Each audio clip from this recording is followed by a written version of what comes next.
वालेकुम व्यूवर्स, आज मैं मौजूद हूँ सगियाँ पार्क रिंग रोड लाहौर में। और यहाँ पे आपको कुछ वाइल्ड लाइफ दिखाने की हम कोशिश करेंगे।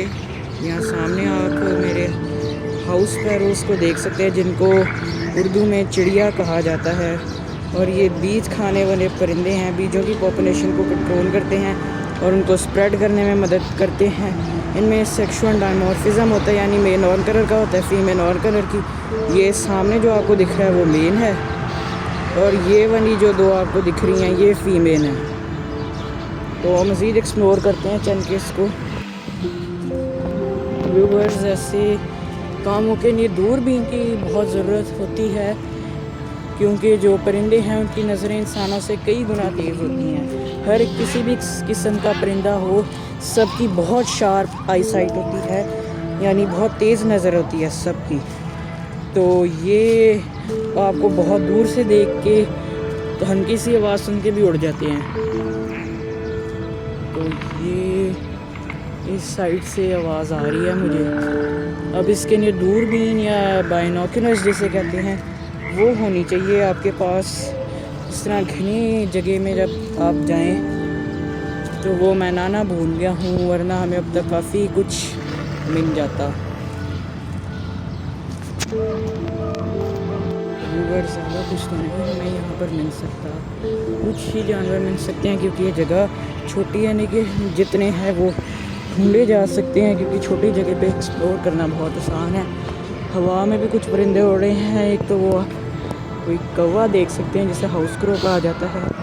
मज़ीद हम देखते हैं यहाँ पे अगर हमें कुछ ख़ास मिल जाए।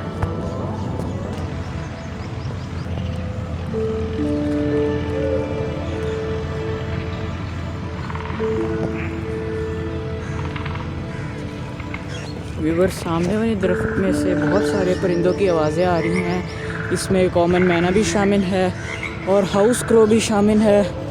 बस दरख्त घना बहुत है, इसलिए वो दिखाई नहीं दे रहे, तो हम उनको ढूंढने की कोशिश करते हैं। कॉमन मैना मुझे दिख गई है, आप सामने देख सकते हैं। ये सामने उधर बैठी हुई है दरख्त के बिल्कुल ऊपर करके। ये परिंदे हाइट पे ही बैठते हैं ताकि अपने प्रेडिटर से बच सके, और इनका कलर भी ऐसा होता है कि इनके हैबिटेट में ब्लेंड हो जाए, यानी जिस तरह की जगह पे जो परिंदा या जानवर रहता है उसका कलर नेचुरली वैसा ही होता है। यानी इससे हम बता सकते हैं किस तरह के इन्वायरमेंट में रहते हैं। जैसे ब्राउन है तो ये आप देख सकते हैं दरख्तों की शाखों में ये छुपे हुए हैं, तो ये नज़र नहीं आ रहे। तो ये एक चीज़ इनमें होती है, और ये कम्युनिकेट करने की कोशिश कर रहा है अपने फ्लॉक से। आप सुन सकते हैं इसकी आवाज़। तो इसके अलावा ये दूसरे परिंदों के नेस्ट्स को कब्जाने में लेकिन ये बहुत पॉपुलर है। ये दूसरे अपना घोंसला नहीं बनाता, ये दूसरे परिंदों के घोंसलों को नए पे कब्ज़ा कर लेता है, उनके अंडे तोड़ देता है। मोस्टली इंडियन रोलर नाम का एक परिंदा होता है, उसके घोंसलों पे बहुत ज़्यादा कब्जाता है।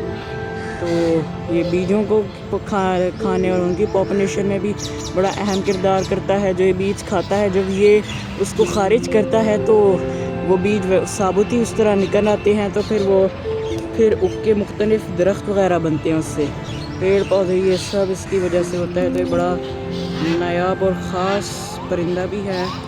ये फसलों को तबाह करने वाले कीड़ों को भी खाता है, लेकिन कभी कभार फसलों को भी नुकसान पहुंचाता है। तो ये एक बड़ा यूनिक परिंदा इसको कहा जा सकता है। ये नुकसान भी देता है, फ़ायदे भी देता है। मज़ीद हम देखते हैं और अगर हम कुछ ढूंढ पाएँ। ऊपर मेरे इस वक्त एक कौवा यानी हाउस क्रो बैठा हुआ है, और ये बहुत ही ज़हीन और अक्लमंद परिंदा होता है।